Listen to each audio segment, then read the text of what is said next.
Hey everybody.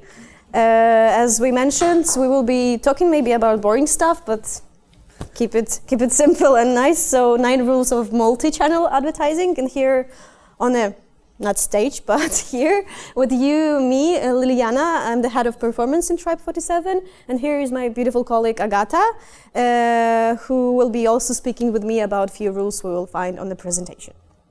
So let's maybe start. From the beginning, I will say that we divided into like 2 parts. The first part, it's more like our point of view. It doesn't mean like it should be divided like this, but the first part will be more about choosing the right media mix. It's maybe quite important if you just starting with your paid media, or you maybe an agency and you got a new client and you need to do a revision of the client media mix. It's pretty like important rules to have for you. And the second part will be more about optimization of the media mix, where Agata will be presenting you the optimization stuff more deeply. So let's start, and the first role will be, as I said, pretty boring, but know yourself, but know your product better.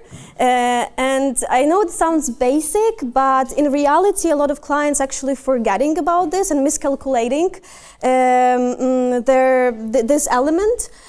So then they ending up with maybe 0 results or really like bad results. And I don't mean here just like knowing your USP or knowing your features, because it's something that usually you know on the beginning, but it's more about understanding where you placed and more know about your product. So let's say there are questions you can ask yourself. Is your product innovative? Is it already a long time on the market? Is it expensive? Actually, like, it's interesting, but according to Nielsen IQ, Poland is one of the 3rd most price-sensitive markets in the world. So you should always like remember kind of about that. And actually nowadays we live in the recession times and inflation like going up. So a lot of people like looking for less expensive products, and there is like 33% in UK. I don't have in Poland, but it's still pretty important thing to remember about. And for example, is your product easy to understand? A few days ago, actually, there was a Google presentation where the Kantar, as I remember, were talking about the Plik product. And they were mentioning that this product had a problem that they are pretty easy to be used, but this product is not as easy to explain, and they know it, and they're trying to work in their marketing around this specific thing, because it's a nice product, but they need to explain it somehow. So here, for example, 2 different brands, but they have completely different funnel. And maybe you have some guesses what is like the difference here, why they have like more on awareness, slightly different, like lower funnel. Any guesses? Price. Maybe, yeah. Justify the price and if much larger chunk devoted to brand awareness. Any others? As well as how complicated the product is, right? Something that you mentioned. Yeah. Okay. It's a known product. Yeah, and you were actually right. But this one actually can be true.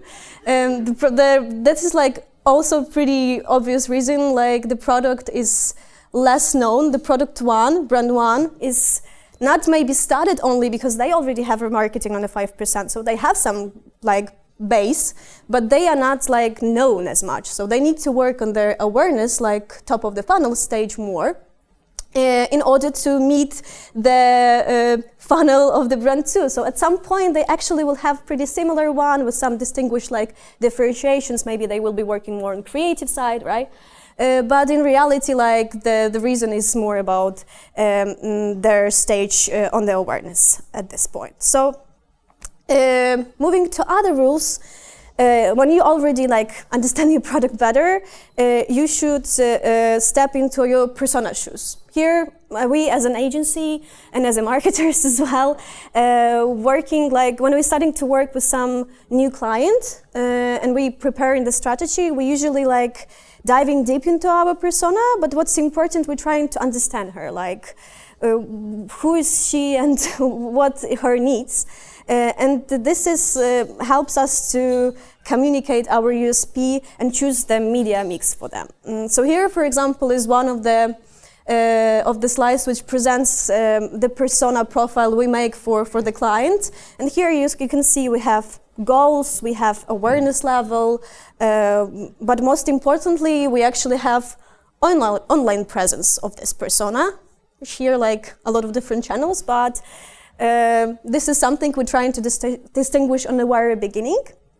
And here you can see on the online presence, we digital agency, so we don't work with the offline as much, but we will be talking here about the digital mainly. But this is nice thing to like have on the very beginning. And here we tried to collect different platforms. It may look a lot of information, but this is like the most important paid media channels. And there are strong sides, like what is their core group, what is their age, gender, and why people coming to these platforms, and which types of campaign or products may be good for them. This is the newest data, I think. Those for from the platforms, those more from the information from the internet. But for example, you can see that on Pinterest, it's pretty interesting. 76% and 2% are women, while in LinkedIn, for instance, there are like 57% of men. And what's interesting in LinkedIn, there is like 60% of millennials, which I usually see on the LinkedIn when I'm scrolling. But this is like specifications of these platforms per se. TikTok, for instance, that's also pretty differentiated, and some people scared of this, but I would say there's like also the platform for a lot of people, if you know what you're doing there. So let's say, like, looking on this, you have a product which is face care, and the product which is like made mainly for women, and they have pretty bold and young branding. So what channels you would recommend to go into at that stage, taking into account this? Any suggestions, like when you just, yeah? Any other? Okay. Anything else? Instagram? Yeah. Well, you're right. I added one more. We would recommend definitely Meta, meaning Facebook and Instagram, as you mentioned. Also, Pinterest can be an additional, but I wouldn't recommend it from the very beginning. If you want to test it and you have more budget, it's definitely something where you need to go. TikTok, for example, because this is pretty young generational, like there is young generations, but not only. You can work with creatives for face care. It's pretty awesome place to be. And I added Google. You didn't see it on the previous one, but I wouldn't say it's just like paid one of the social media channels. It's really, really complex, and you may have like all people there, but it depends which channels you would choose. So moving out of this, there is important thing to remember about the funnel, because the previous things are kind of you try to build the funnel with them. And this is, don't underestimate the awareness stage. And that's actually a lot of our clients do, which we think is pity. But it's like really influence your campaign in the long term. And it's important thing to remember all the time, and never underestimate this stage. So in the case of building the funnel, you should remember about a few things.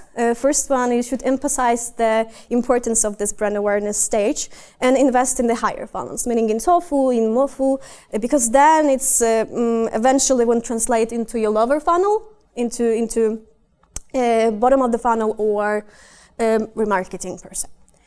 Step number 2, or just as next thing to remember, you need to avoid making decisions mainly on ROIs. It's just our own perspective, because sometimes you may see that the worm getting like super high ROIs, but you feel this temptation to spend more, like, okay, giving us really good ROIs, we'll be giving all our money there. But at some point, this worm will not be scalable, just because you're not investing into higher funnel. And you will be having problems and will be finding the solutions, right? And then only at that moment you will decide, okay, let's go to awareness, but maybe it's already too late. And the last one, you should remember that your marketing funnel is not like a stable think. It's more dynamic component of the marketing strategy, so you always need to reevaluate it and change somehow like how this may look like. Here is like pretty quick one. Maybe it will not be as I think it's understandable. So the first brand is investing in their brand awareness. As you can see, like on the beginning, they have really like brand awareness going up. Then it's like slowly, but it's building.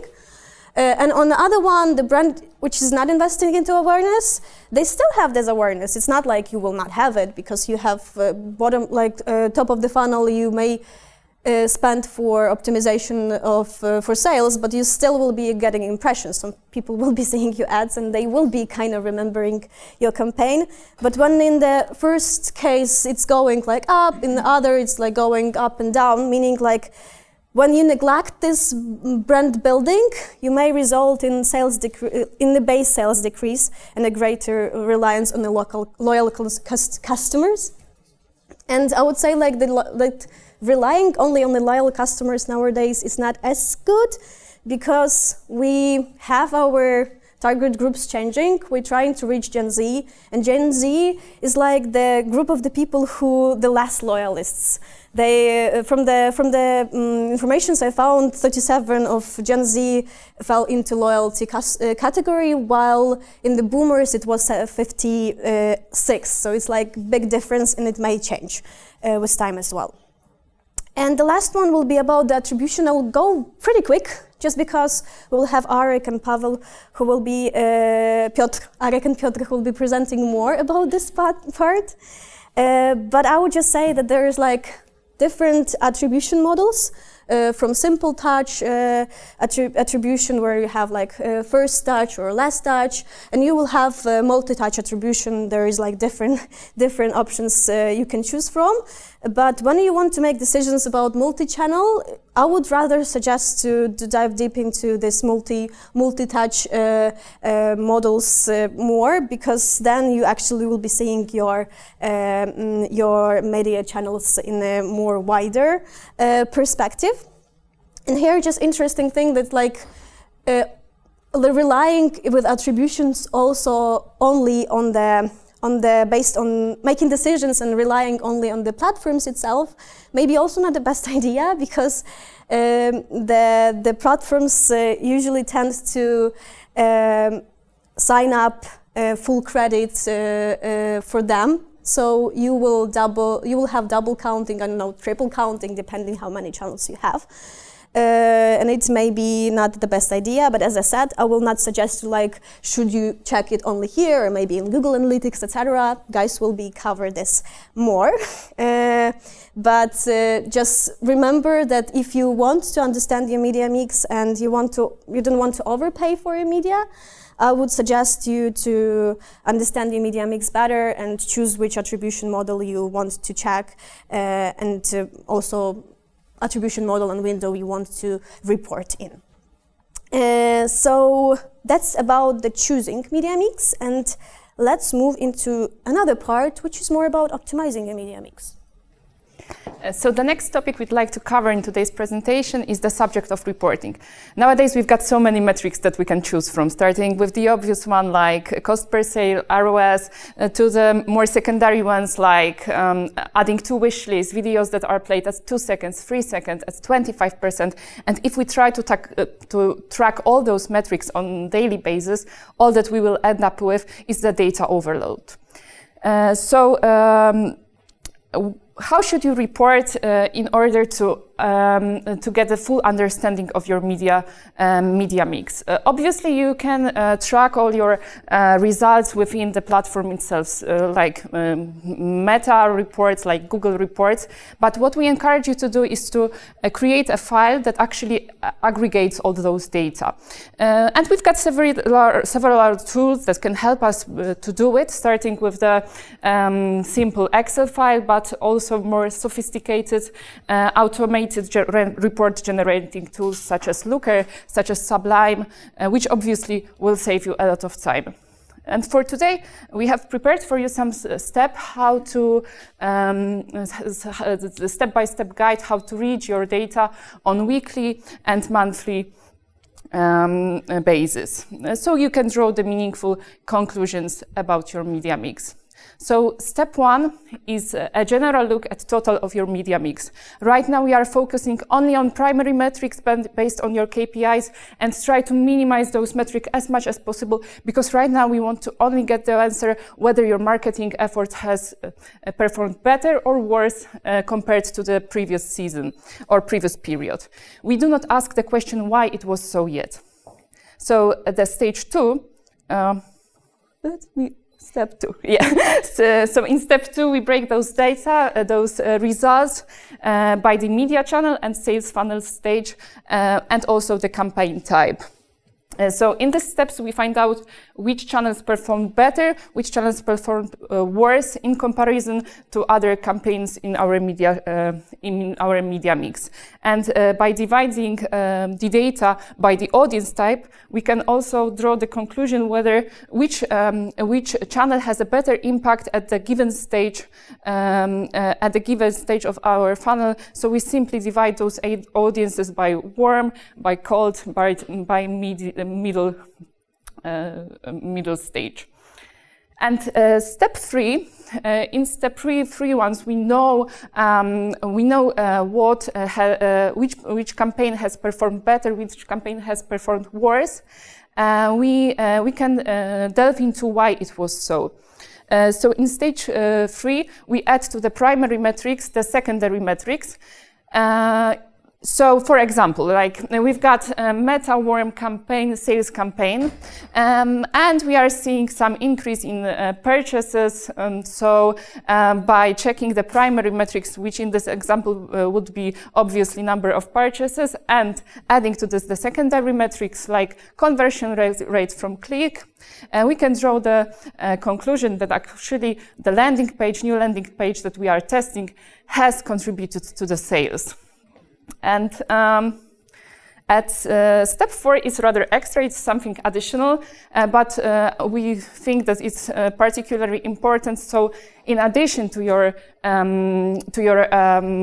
monthly or weekly report, it is good to have an extra file which compares the seasonal campaigns, the promo campaigns to each other. So you can really assess whether a certain promo, a certain seasonal campaign has actually contributed and how it performed to the in comparison to the previous one. So at this point, we know our results, we know what performed better, so it's time to make some changes. But hold on, do not optimize too early. Actually, most of campaigns need about 2 weeks of uninterrupted performance to exit the learning phase. And the more automated the campaign is, this time when we shouldn't make any major changes in the setup of the campaign is needed.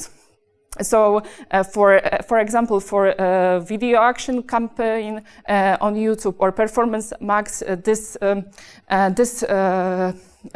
period of time can last even about several months. But it is worth waiting because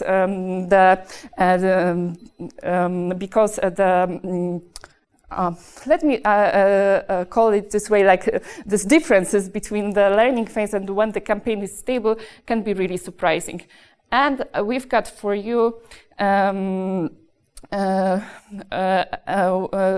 chart with the campaign that we have run recently, and you can see around 25th of June, the campaign has got out from the learning phase and became more stable.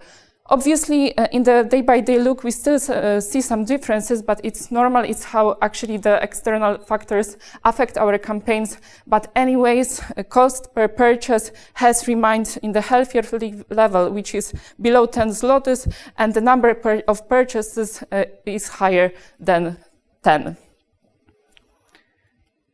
So once our campaigns are stable and we see the opportunity to grow, it is time to scale.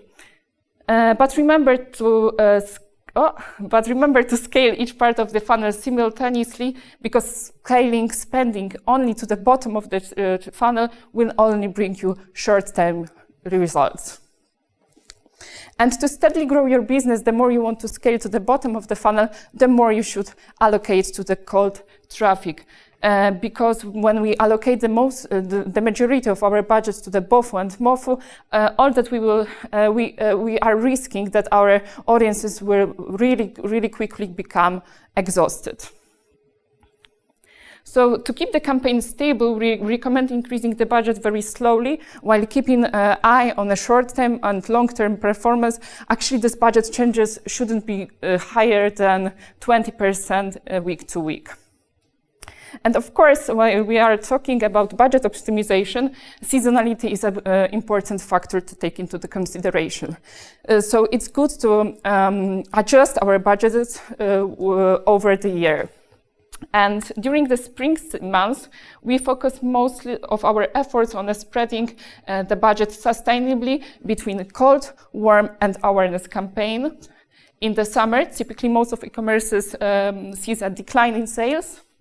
So we reduce the budget to optimize results, maintaining a healthy ratio in the sales funnel. So with the beginning of autumn, we increase spending on awareness and cold campaign to prepare the largest possible audience for remarketing in the winter months, especially for the Black Friday. And in the winter months, it's all about maximizing the budget, about putting as much budget as possible to the remarketing group, to the bottom of the funnel, and also to maximize the revenue. Yeah, too fast. But I wanted to ask, like, do you have similar budgets like optimization? Because it also depends from the business, I guess. In this case, we try to show most of our brands, but sometimes it looked differently. But it's like pretty important to understand like what is your seasonality and how you need to do this scaling and upscaling. So yeah, let's move to next rules we have here. The next one, when you already like optimize different things, we probably will go into more automatic stuff. And here we talk about optimizing the optimized campaigns. And by here I mean we live in the age where we have like AI, we have automation, and the platforms also investing a lot of their time and resources to coming up with more automated campaigns. And for some people it's kind of scary, like I don't want campaigns to be automated. Like I want to know everything. I want to like shuffle on it and I want to change it. But in reality, like it's becoming a part of each of our businesses and some elements already pretty automated. So for us, it's important to understand which automated options are there, like which automated options are in the platforms, and also what we can do in order to optimize even this type of campaigns. So there are plenty of things. We choose 3 platforms on which you can find different automated campaigns. Maybe for some it will be like something new, maybe for some it's already something you're working with. So in Meta you will have Advantage Plus shopping campaign, you may have Advantage Plus install campaign, you can have Advantage budget distribution, which is already for a long time there, and other Advantage Plus placement. So they like adding Advantage Plus for everything. Advantage Plus Meta. Yeah, on the Google you will have Performance Max, which is actually used by a lot of people nowadays, Universal App campaign for applications, and Smart campaign. And in TikTok you will have Smart Performance campaign, which is for app Android campaigns, and you will also have campaign budget optimization, which is quite similar to Meta, but which is also important thing you have in there. And of course, you actually can't just like give it up and just go with automation, give freedom for the campaigns, but it may be good if you're just testing, or it may be good if you don't have a big team who works on this, but there are some things you can do. So to kind of optimize them, we wanted to show a few examples. It's not like only this is available, but if we will be talking only about this, we will spend the whole presentation on it. So for example, in Meta, in Advantage Plus shopping campaigns, you can have the You can exclude locations, which is important, because some people don't know it. Exclude locations in the audience control, so you will be showing only on the specific locations you choose. You can actually, in the same thing, choose the age restricted, so it's something you can work with. In case of application, it's slightly better because you can choose which locations you are actually delivering or working in, so it's much, in my case, wider, I would say. And you can turn on and off creatives and work with this part, which is extremely important. Unfortunately, for example, with creatives, it's much harder in case of TikTok, which I'm usually upscaling and asking about in this smart campaign, but still it's important that you can work with this. In Google, you also have few options. In Performance Max, you can optimize of course, on a creative level, but you can adjust your bidding based on your targeting. So target persona, you can bid higher for new customers, or you can actually bid only for new customers. So you may emphasize your cold audiences and work with them here. You can additionally work with different signals, like for example, test new groups based on demographic data. You can have in-market segments, or the new thing which is in beta, you don't see it on the screen, but it's search teams. So it's also a nice thing. In a universal app campaign, for example, you can have a campaign which is only video only campaign. But this one is not an easy to reach because it's not in a account like for everybody. It's more you need to reach out to your account representative and they will turn it on for you. But it's something that you still can do. So that's something you can work with in automation campaigns. And the final step, if you already did everything and you just sitting here boring and don't know what to do, you should go into testing. And what I would say with the rule 9 that know experimentation frameworks by heart and know which testing options are there. And it may help you to not only scale those campaigns but understand what's going on actually here. So for the tests, we choose few. Of course, as usually, you can add your additional, and we don't show you frameworks here, but because it really depends what your needs are. But we will show what are things that you can work with. So for the media mix testing, you can have the faster methods like A/B test, multivariable test, or incrementality test, which is extremely important when you already have remarketing. For inside channel tests, because sometimes you don't see any problems in the media mix, but you want to understand better what's going on inside the channel. So you can have split tests, you can have brand lift studies, search ad lifts, or conversion lifts available in the platforms. And I would say there's nice things to have because you can dive deep, you can create new stuff, and it's pretty interesting when you're a marketer and you're working with this stuff because it helps you actually to understand what's going on better. But I wanted to add one more thing, and it's more if you have more specific needs and you may be ready to invest more money and time, and you want to understand your media mix better, there is always a good, sometimes known, sometimes no, MMM, a marketing mix modeling. For those who don't know, this is a statistical modeling, which takes historical data and also statistical methods. So to estimate the contribution of each channel and platform to your goals and objectives. And I would say it's one of the best things you can have on the market for making decisions based on where you need to allocate your budget and to work inside the multi-channel marketing. But still, it's not for everybody. It's depending from your business. It's depending from your needs. I'm not a data scientist. I will not do it by myself. I would need some help from the other data scientists or maybe an agency which has it. So it's kind of nice thing though to have. Yeah, so this is a few different things we try to cover. Some are boring, some are pretty boring, some are not. So it depends what you need. And we think that even if you already have your campaigns going, you sometimes need to step back and to check, did you work on that element already, or you need to kind of re-evaluate it and change it?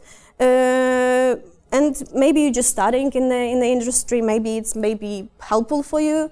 But we think it's nice to have it, and it's also like kind of organizes your thinking about marketing and about media mix in overall. It can help you to check if your agency is doing a good job.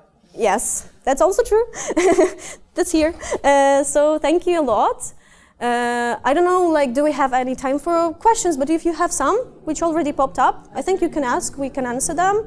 If no, we will be here, like, with pastéis de natas. So, yeah. Yeah.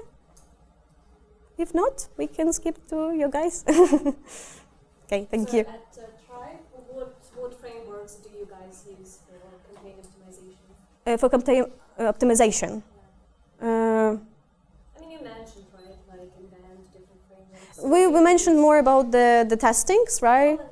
Yeah, we usually, like, when we have a problem, we're trying to also, like, talk with the client. We have few. If you would be interested, I can show you later, like, our My reports, etc., how we build it, like, and how we're looking for the what is the problem and how we make the conclusion from it. But usually, when we want, like, for example, test some assets, etc., we will talk with the agency who makes creative, or we will be making it inside the agency, and we'll be like thinking what caused the problem and how we can check it using, for example, A/B test, right, or other tools.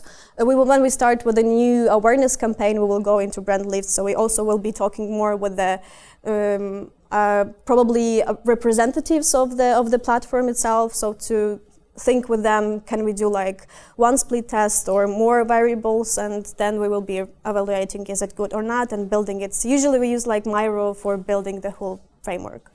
I don't have it here, but yeah, I can show you later if you are interested. Yeah. Okay, awesome. As I said, we're here. So thank you.